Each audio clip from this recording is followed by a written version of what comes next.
Did I do that? This is part 34 of how I discovered I was being cheated on by Carl Winslow. After that conversation, I had more answers, but also had more questions. And I realized that continuing to ask questions that I would never get an answer to was only going to drive me crazy. That was Tuesday, and I literally set a time limit for myself to be done by Friday. I didn't know how I was going to be done feeling all those feelings, but I'm like, feelings dissipate at some point, so I don't know. Friday feels as good as any other day to be done.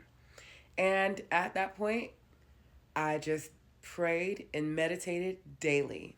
In my meditations, I would literally cut the cords, mental cords, heartstrings, sexual cords that may still be out there, my soul ties to him.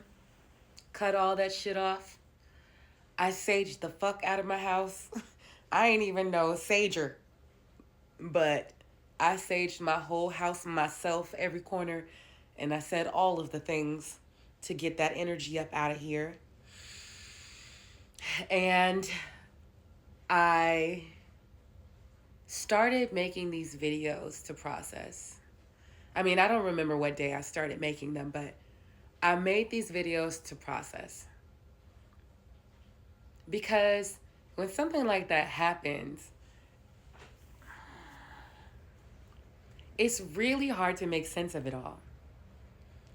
And I don't always like to burden my friends and family. And trust me, they've been getting it. They've been getting it. And my friends and family are so lovely. They have been here for me. They've been totally here for me and supportive. But I feel like this is the wildest story. Not that other people haven't been through it. My mom asked me today why I was making these videos. She said, "Is it for awareness?" And we started cracking up because I said, "No, I just wanted to talk about it." I make my videos about cancer, breast cancer, for awareness. This is just pure fuckery. And at the end of the day, you know what I think it really is? I felt really hesitant to post about my relationship online. Social media is so woven into our lives. I was so hesitant to do it. But once he posted me, I was like, yeah. It took me about a month. I felt really good about it. And I was excited about it. And having been kind of like just living quietly about that relationship for 8 whole months. I didn't say anything to the internet for 8 months. And by the time I posted that man, I was like, okay, we're going to do the things. And it's like, now I have to eat crow. Now it's like, where that nigga at?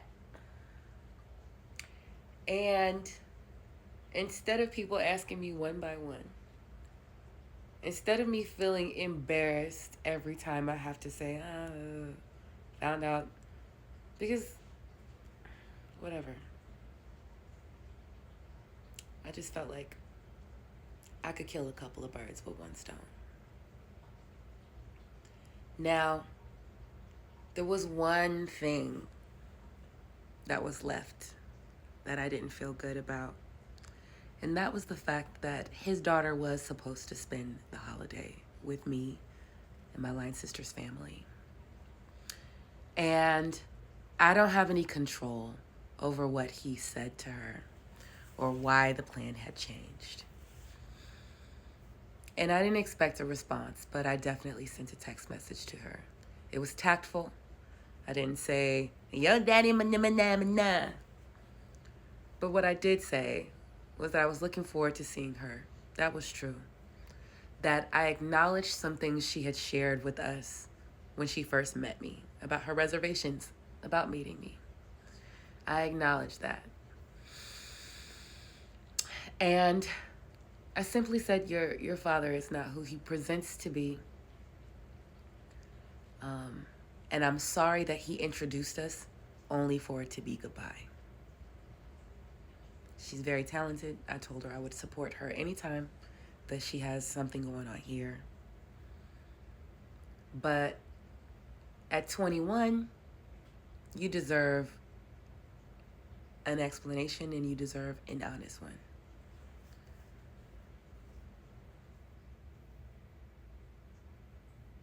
And I think that what really pisses me off is just that all of this was in the name of protecting your kids, and you played in their face. All of them.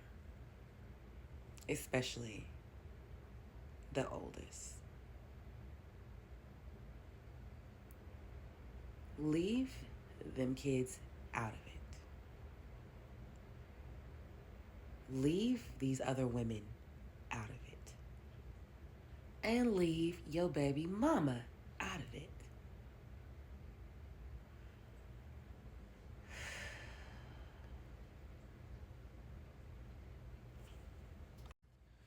The last conversation that we had was literally about picking my things up. And the last thing he said was, Zelle payments okay? And I said, yep. And that was it. He's never apologized. He's never offered anything in the way of an explanation. And thankfully, I didn't have to wait for one. I went through my days. And I promise you guys, when I woke up on Saturday morning, I felt normal. I felt normal. My mind wasn't doing all the things. I wasn't asking all these questions. My heart didn't feel heavy. My soul didn't feel like weighed down. I felt like myself again. I felt like, oh, well, that was a fuck nigga. And I just kept it pushing. Yes, there are things that I still have questions about. There are things that I have to get used to. I mean, hell, when you talk to somebody every day,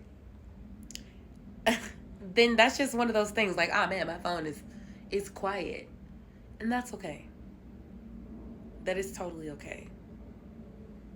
But I'm really, really grateful that I found out when I found out instead of 3-4 years down the line, because that's a possibility, right? If I haven't learned anything, the one thing I can say is, like, I will not need a reason to validate how I feel. If I feel how I feel, that's just gonna be good enough. And although my first mind is like, fuck that, the next one won't get, nah, I still want to be loving. I still want to be giving. I'll be more cautious, but I still want to think creatively for who I love. I still want to show up like myself. And I'm grateful that I don't feel jaded about the possibility of having a beautiful, brilliant love. My Steve days are done. It's Stefan Urkel from now on. No more dating under my standard. If you've been here with me this whole time, thank you. Thank you for being there with me through these vulnerable, embarrassing moments. But that's real life. Next time will be better.